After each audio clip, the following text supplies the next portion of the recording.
Yo, peace was good. Well, it's another hip hop album review. This is part 172. The EP that I will be reviewing today is MC Ren's debut EP from 1992, Kiss My Black Ass EP. You guys by now should know who he is. I did a review on his first two albums, The Shock of the Hour and The Villain in Black. Well, I should say his first two full-length albums, I should say. I need to get this Ruthless for Life, which I will get eventually. I get paid on Friday, so I might end up ordering that shit online. But if not, some other time. But I will definitely get that eventually. We'll have to do a review on that joint. But right after Niggas for Life, he started working on some material of his own. Shit. Sorry about that. He started working on some material of his own, and eventually, ended up becoming this right here, this joint right here. This is the original second pressing of the 92. The original second pressing, but it still came out in 1992. So, yeah, they re-released it a couple of times. They re-released it back in 2003. But I don't have that version. That one's long out of print, and they came out with another pressing back in this year, but it's like in Japan, because I know in Japan, I think the Universal Music Group, I think it's called, out there, they've been releasing a lot of some like rare West Coast and some East Coast stuff too. But I'm just glad to own this joint right here. So but yeah, so let me show you what the album looks like, or the EP I should say. So you see MC Ren right here just posing, like, you know what I mean? Look in the back, you see a back of him and stuff like that. And as you can see, it says from the upcoming album, Life Sentence. I've mentioned why that album never came out, but I'll explain again for those that didn't see the review on my Shock of the Hour. So I'll show you guys that, and that's what the CD looks like. The only difference with this version and the first pressing is I think the letterings are in blue, but the I guess like the black is in blue and the letters are in, I don't know, I forgot what it looked like, but it's something similar to this, same color, but something a little bit different. But the 2003 version is different. It's not blue. It's actually black, and it has this logo right here. It has the MC Ren logo on here, and it's black. So that's a 2003 reissue. So just to let you guys know, that's a big difference. Open it up. It's what it looks like in the back. MC Ren just fucking looking at you crazy and shit. Then you see MC Ren right here just chilling, posing. You know what I mean? Giving niggas the middle finger. Pretty cool. Alright. Production is done by Bobcat. Bobcat, you guys should know, I've mentioned him before. He's done stuff for MC Ren, obviously, L Cool J on a couple of his albums. He's worked with him on, I know, Big and Deffer. I believe he did it on Walk with the Panther. I know he worked with him on 14 Shots to the Dome. And I want to say Mama Sinaki, even though Marley Marl did some stuff, did the whole album for him, excuse me. But yeah, very, very, very dope projects right there. But I'm getting off topic. Now, without further ado, I'm gonna go through some of the tracks. Alright.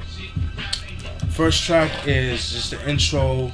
It's over you got DJ Train, rest in peace to DJ Train, who died back in 1994 due to like a house fire. He died from smoking inhalation. He's sleeping while he was the house was on fire, so, and he died from that, which is unfortunate. But it's him doing like scratches over MC Ren samples over like a beat, but like with a dark guitar bass line. Excuse me, that's the messenger. Yeah, excuse that. But yeah, it's pretty dope, man. It kind of sets the tone of the album and stuff like that. Very dope. Track 2, Behind the Scenes, very dope song, a dope storied song. He talks about a girl from his neighborhood who, she's very attractive, just based on what he was saying. She's kind of like a goody two-shoes, straight A student, teacher's pet, that kind of thing. But, but behind closed doors, she wears like revealing, like she wears revealing clothes, like, in public, but she doesn't play that. Like, she doesn't, like, but she plays as goody two shoes and things like that. But when she gets home, And there was a situation where he followed her home, stalked and stuff like that. He was trying to, mac his game, trying to throw his game and shit like that. That didn't work. She wasn't giving that nigga any play. So in the second verse, he was like, fuck it, I'ma stalk this bitch. So he stalks her, sees her changing and things like that, and somebody rang the doorbell. It was her next door neighbor. So they ended up smashing, and then he was fucking her with a broom and shit, and then he ended up smashing her and things like that. I thought it was pretty funny. And then in the third verse, which it gets kind of crazy, but in the third verse, he talks about how he actually witnessed the girl having a threesome with her parents. Yes, you heard right, with her parents, with both her father and her mother. So I thought that was kind of crazy. So I thought that was a pretty interesting, story right there. So that was the song Behind the Scenes. Definitely check that out when you guys get a chance. Track 3, Frontal Frontier, very, very dope. That's a single off the album. It's a braggadocio track. It uses the same sample as the song The Bridge Is Over by Boogie Down Productions, but this one's a little bit more beefed up and it's a lot more complete, if that makes sense. I mean, that's no disrespect to the Boogie Down. I'm just saying, as far as production-wise, you know what I mean? But it's very dope, it's very aggressive, in your face, definitely matches, MC Ren's aggressive style and stuff like that. Let me see how much time I got left. Yeah, I still got some time. Yeah, so Final Frontier, like I said, is up in your face. Dope video to it, very, very dope. Love that joint right there. Track 4, which has to be my favorite joint off the album, but it's a song called Right Up My Alley. Oh my god. That song is just so fucking dope. I wish that was a single. I wish he had made that a video, man, and made that a single. Because it just has that... It has like one of those songs that you play, like, it just has that you want to get hyped, like you about to watch wrestling or you about to watch football or some shit like that. You play that joint, it just gets you amped up, man. It's just like, what I'm saying, it just gets you amped up. But the song, he actually talks about how it goes down to in the hood in Compton, how niggas, they put in work, you got shorties, hoes like selling their bodies and all that. It talks about how it gets down and stuff like that. And like I said, the beat, it kind of has that arena rock, stadium rock feel to it, but with a hip hop twist to it, if that makes sense. But very, very dope. Not in the sense of like, 1 second, change the song.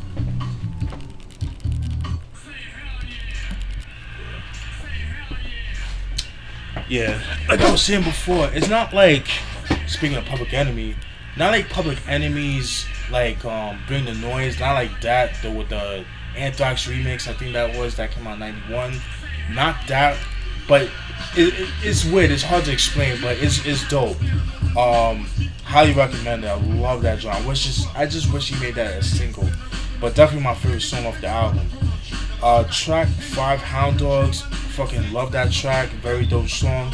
He just pretty much talks about how before the fame, before he was MC Ren, he was a regular cat. When him and his boys trying to holler at the girls, they wouldn't give him no play because, he's like a regular cat, you know what I'm saying?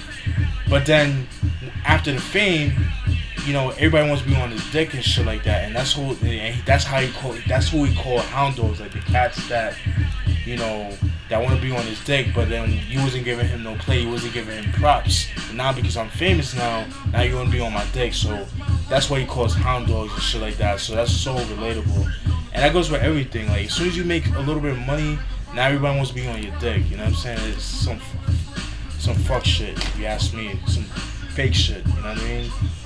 And last but not least, track 6, Kiss My Black Ass. It's just him responding to the haters and things like that. You know how it is. I've mentioned this before. Tracks where he talks about how people talk shit behind his back, but when they see him, they kiss his ass and stuff like that. And just saying like, oh, he ain't shit. He think he's too good because he got famous and stuff like that. So I always feel like Kiss My Black Ass was kind of like, kind of like the sequel to Hound Dogs, because it's kind of like a continuation of the song. First you wasn't giving me no play, but then now I'm famous, now you wanna be on my dick, fuck you, kiss my black ass, fuck you. And that's what I got from that joint right there. And that's pretty much it, guys. Overall, highly recommended, man. If you can find it, pick it up. it's usually goes for a decent price online. I seen it go up a couple of times, but it shouldn't be too expensive.